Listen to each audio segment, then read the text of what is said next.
Welcome back to Wash Talk, the Carwash Podcast. I'm your host, Rich DiPaolo, and joining me today is Dave Hoffmann, Chairman and CEO of Mammoth Holdings. So great to see you again, Dave. Yeah, great to be here, Rich. Thanks for having me. Not a problem. Welcome back to Wash Talk, actually. You've been a guest before, right? So a reoccurring guest, we could say at this point.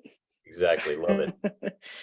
Well, I wish we were starting off, Dave, with a better topic than this one. Unfortunately, as we've seen since the past year, really, a lot of Americans seeing their 401k shrink. Inflation's been high and rampant. So it's needless to say, it's been a tough business environment this past year. And some owners and operators may be rethinking their next step here, their next act, if you will. I know you work with a lot of seasoned owners and operators over at Mammoth, Dave. Can you tell us what point are they at in their business career? Are they looking for a quicker buyout, maybe a longer ramp to retirement? How are they evaluating their own success these days and what they want to do next? Yeah, Rich, it's a great question. Look for these owner operators. They are the CEOs of their business. They have built the operations, they've built the marketing, they've built out great teams and incredible brands in their communities. And at Mammoth, we have huge respect for what they've accomplished. But I also think right now these owners are asking themselves, what's next? And one option, as you mentioned, for owner operators is to sell to a larger organization like Mammoth. It's a significant step that requires thoughtful consideration. If you're an owner operator who's been working as an independent, this could be a very dramatic transition. It's the type of decision dilemma, however, that we know all too well at Mammoth, and we have pioneered what we think is a different approach. Mammoth's founders, Gary and Chip, had the idea that successful owner operators might be looking for a different road to retirement than just selling out, one that keeps them actively and constructively engaged in the business, but also allows them a degree to be able to de-risk their financial position, which, depending on where you are in your life, that's very important at this time. Yeah, I imagine that would be attractive to some owners who aren't ready to just sell off into the sunset, if you will, and want to stay in the business a little bit longer. So can you go into a little bit more, Dave, what type of owner operator might be a good candidate for joining a larger organization? Yeah, at Mammoth, we pride ourselves on partnering with top owner operators across the U.S. who tend to have certain characteristics that we really look for and admire. They have impressive financial DNA, of course, but more importantly than that, they're hungry, they're scrappy, they're customer obsessed with a strong entrepreneurial track record. And that's important. A strong entrepreneurial track record is what we're looking for. And look, they love this business. They have years of hard-earned, valuable experience that they can offer to an organization like Mammoth and help us build out a great company going forward. And that's what we're looking for in terms of the types of owners that want to, again, be part of something and continue to contribute to not only a company like Mammoth, but this great industry as well. Yeah, it's a fantastic industry filled with entrepreneurs and at so many different levels of their career, for sure. But there's been so much speculation about the economy and inflation. Obviously, you turn on the television, the radio, the news is up and down with, are we heading towards a recession? Is it going to be a soft landing? So, as operators are considering such a move as selling their business or joining a larger organization here, what are some of the considerations? Is now a good time for them to make that move? Yeah, and look, I think we all wish we had a better crystal ball, right, as we go through this. But if you're an operator and you're thinking about this type of move, I would say, market dynamics are always going to be a consideration. However, in my estimation, let me qualify, in my estimation, it's also the best risk reward scenario right now. Selling at the peak, I think, has passed, and multiples are unlikely to heat up to that level again. But that's just my assessment. Economic uncertainty is much different today than say 12 to 18 months ago, which means, look, balance sheet strength means everything in terms of who you're looking to partner with going forward. So joining Mammoth can give some liquidity at a good multiple, at a really good multiple by historical standards. And I think you have to keep that in mind, and then team up with the strongest platform that is extremely solid and will grow valuation through earnings growth. So grow valuation through earnings growth rather than, I think, just hoping for a return to multiple expansion in the future. So that's how I see the current environment, Rich. Yeah, that's something we've heard from others, as well. Maybe multiples have peaked, but there's still so many great opportunities. The offers that are being made to operators to sell their business, join a larger organization, those offers aren't too shabby these days either, Dave. Just maybe not as high as they were 12 months ago, right? So if you're that type of owner operator and you're looking to move on and join a larger organization or sell, what should you keep in mind? I understand you have some tips and guidance that you could share with our audience today.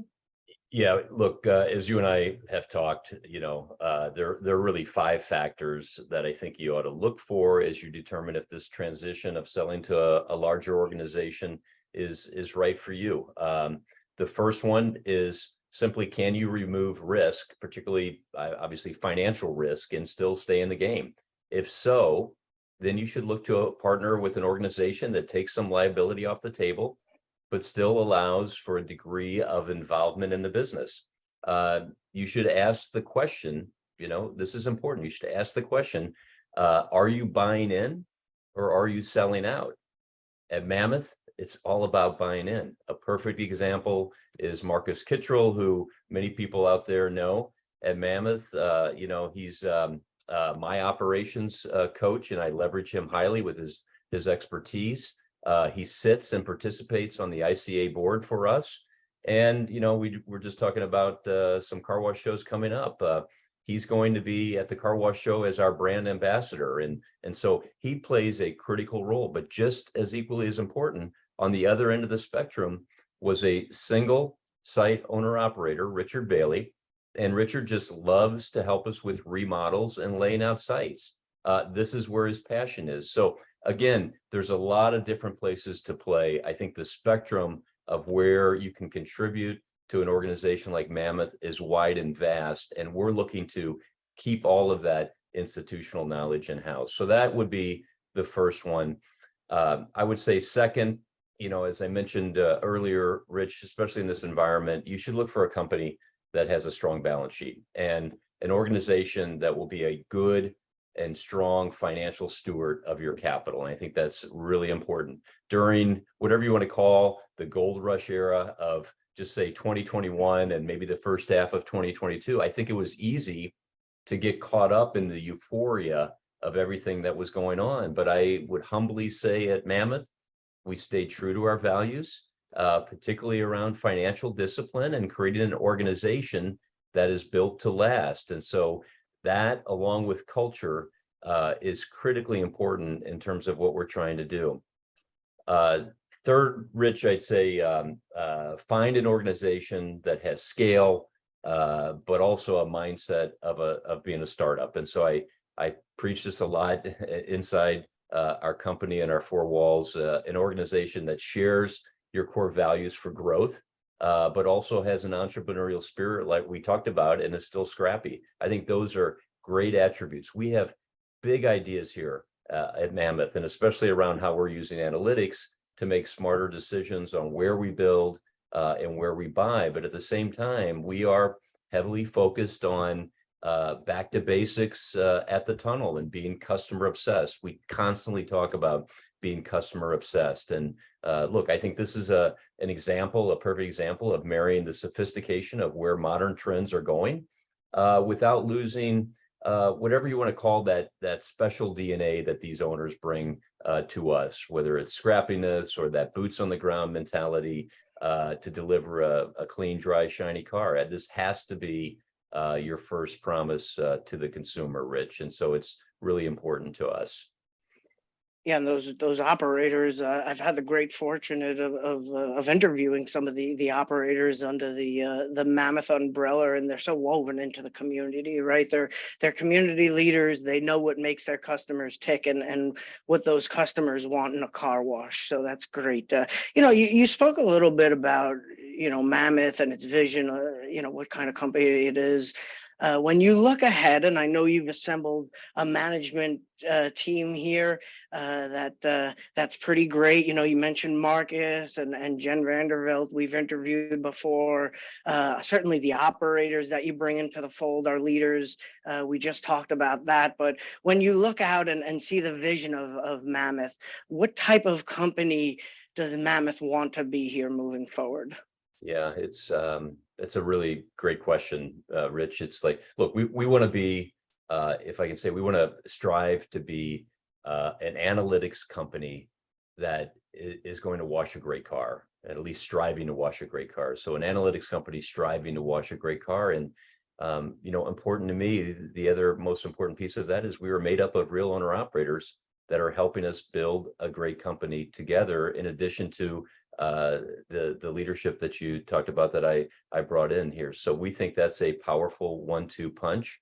And I think I think we are, if not the only, one of the very few that is keeping the institutional knowledge of our owners inside the company. And so that is extremely important to me. And I have years of experience with small business owners. And so that's what we are striving to do. Look, Rich, a couple more things that I would throw out there for anybody considering a move like this to partner with somebody like Mammoth. I think you have to look for a situation that allows you to network and share best practices and keep a sense of ownership. Can you retain your owner identity and work with like-minded individuals to build something bigger? Look, we think at Mammoth, it's absolutely yes. And so we've established what we call the Business Advisory Council, where owner operators have a chance to pursue their passions. The Business Advisory Council, or what we shorthand call the BAC, advises us and helps us drive some of the most important strategic priorities in this company. Some of it's greenfields, as you know, some of it is going to be around M&A, some is data analytics, and some is just coaching our future leaders, which we need a lot of help on as well. And so I could go on and on, but folks like who a lot of people know, Jim Rooney, Marcus Kittrell, Gary Dennis, Brent Wignall, they lead our real estate committee, which is critically important, and we meet once a week. Whereas a Chris Presswood and a Jim Mulholland, other owners for us, they lead our M&A function. And then our Silver Star partners, equally as great, just love to build. And so they are just great builders, and they're focused on bringing up great sites out of the ground. So a lot of areas to contribute, because there's a lot of needs to building a great organization.